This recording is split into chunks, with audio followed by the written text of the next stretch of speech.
Apakah roasting itu sama dengan membuka aib seseorang? Apa juga bedanya roasting dengan bullying? Apakah zaman sudah berubah ya? Akhir-akhir ini orang membuka aib seseorang bahkan di forum-forum yang resmi untuk kemudian bahan tertawaan, bahan jokes. Padahal Rasulullah mengajarkan kepada kita, barang siapa menutup aib seseorang, maka Allah akan menutup aibnya di dunia bahkan di akhirat. Maka pertanyaannya adalah, apakah sesungguhnya hukum roasting di dalam Islam?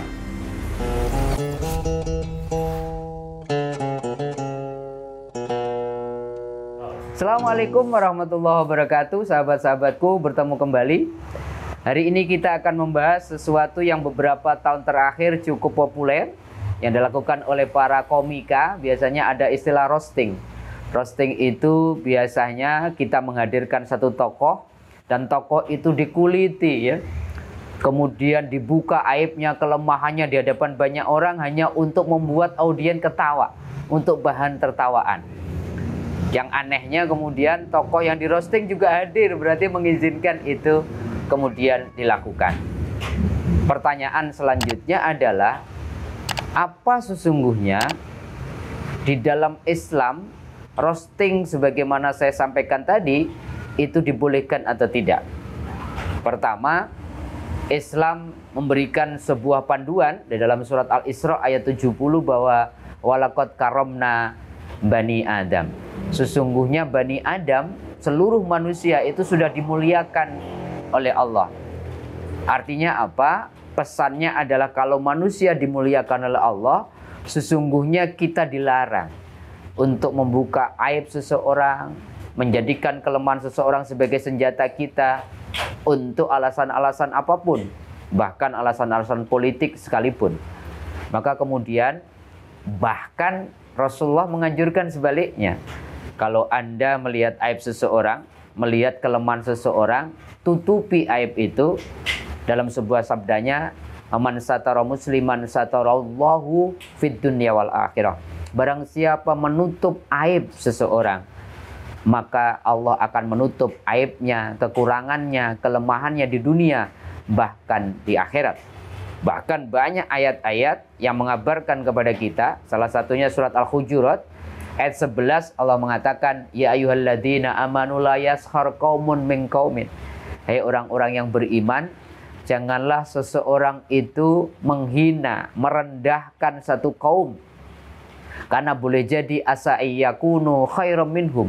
Boleh jadi yang kita rendahkan ya, yang kita hinakan, yang kita pandang sebelah mata itu lebih baik kedudukannya di hadapan Allah. Wala nisa'un min nisa'in.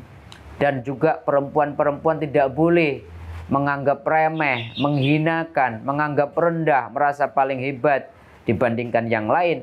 Asa ayyakuna khairam minhunna. Karena boleh jadi yang kita rendahkan, yang kita pandang sebelah mata, yang kita hinakan, itu lebih mulia di hadapan Allah Subhanahu wa ta'ala.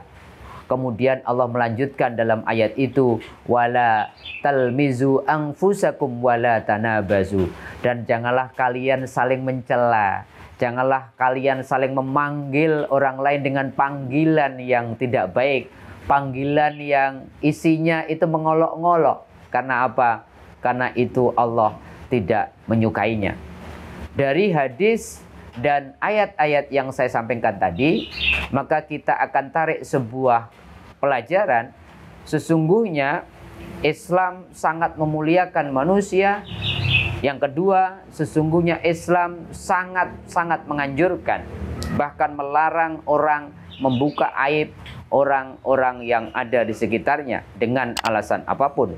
Kecuali kita harus sebutkan secara objektif apa kelemahannya, apa kesalahannya di dalam konteks pengadilan.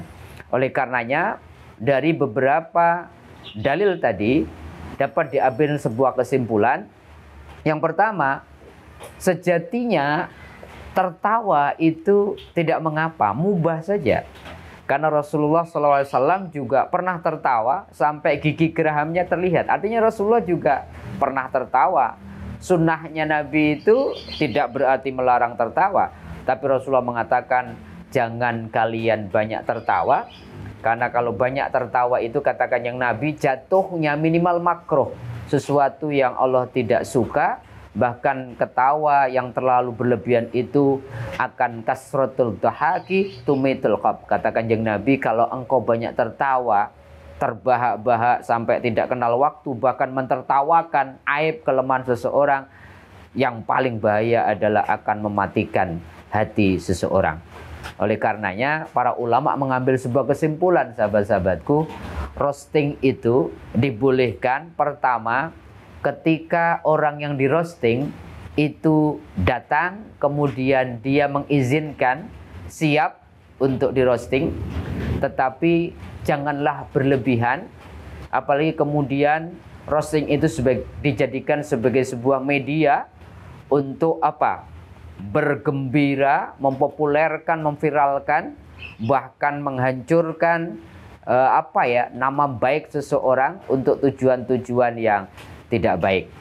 Maka dari situ kemudian kita bisa ambil sebuah kesimpulan, kalau pertanyaannya apa hukum roasting di dalam Islam, kalaulah kemudian kita mau hati-hati, kita hindari roasting. Yang kedua, kalaulah kemudian, karena sekarang roasting sudah jadi industri, maka kemudian kalau harus kemudian roasting seseorang, maka merostinglah sesuatu yang mungkin kelemahannya dari sisi kinerja.